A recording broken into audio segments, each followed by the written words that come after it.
For a long time, I was really insecure about my writing. In high school or college, I'd turn a paper in, and when I get it back and see the red ink on it, I would just cringe.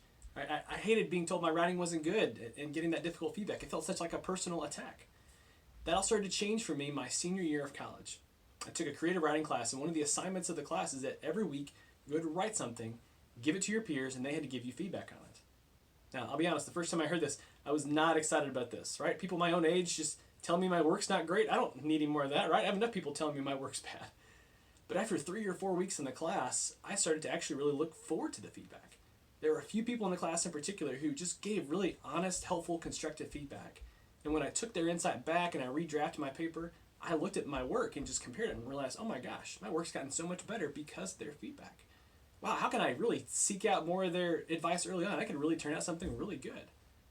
Now this insight, which I know is the most obvious thing in the world probably to you, but to me it was a light bulb. This is the insight that forms the core of our spark today. And that comes from an African proverb that goes like this. If you want to go fast, go alone. If you want to go far, go together. Now, there's two sides of this coin, right? Sometimes you need to do things quickly. You need to just get something out the door. You need to do that alone, not send it out for a comment to everybody in the world. But if you want to go far, if you want to create something that really stands the test of time, something that's incredibly high quality, something that's really well grounded, you need to do it with other people. And what that looks like is seeking feedback intentionally, asking people to get on board and to speak into it and incorporating their perspectives. If you're a leader, you know this, right? You can't just take a plan and say, hey, this is our plan, let's go, right? People are not going to go with you together down that journey. You've got to invite them into the process early on. And if you're an entrepreneur, you've got this new product you're sure is going to change the world, you could just sit at home in your garage working on perfecting this, ironing out all the kinks, and bringing the perfect product to market. But past experience and research shows that when you do that, you often miss the mark because you haven't taken enough feedback in early on in the process. Instead, how can you get a minimum viable product, take it to potential customers, take it to potential clients, get their feedback early on, do it together rather than just do it on your own over here.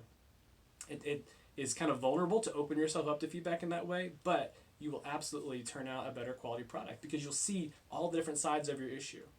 So my challenge for you today is ask yourself, where in my life, in my leadership, am I doing something on my own? Is it parenting? Is it leadership? Is it a change initiative? And how instead can I do it together? Who are the right people to come alongside me to help me get this where it needs to go? Who will tell me the honest truth and help me do better work? Odds are there's a couple places in your life where for fear or for a sense of like a hurry and not wanting to slow down and get feedback, you are brushing aside people who could really help you take it the distance. If you want to go fast, go alone. But if you want to go far, you need to go together. I hope this idea is helpful. If it is, share it with your friends, subscribe to my YouTube channel, and help other people take the advice of the people around them so they can do better quality work.